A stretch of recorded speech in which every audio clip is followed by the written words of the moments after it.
Hey everyone, in this tutorial, I'll show you how to auto-post content in Discord channels in 2026. So if you want your server to stay active with automatic daily posts, updates, or announcements, this beginner guide will help you step by step. First, decide your content type.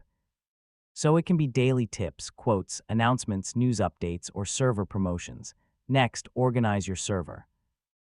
Create channels like daily tips, announcements, and updates so everything stays clean. So add a bot that supports scheduled posting.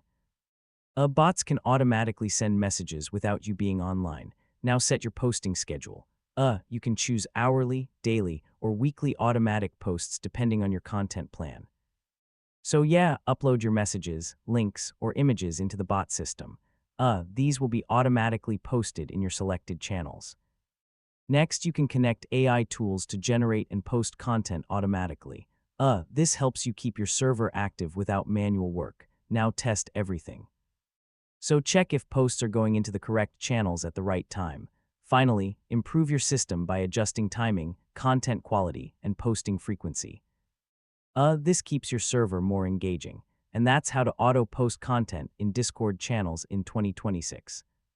Once you set up bots and schedules, your server can stay active 24/7 automatically. If this guide helped you, feel free to check out more Discord automation tutorials.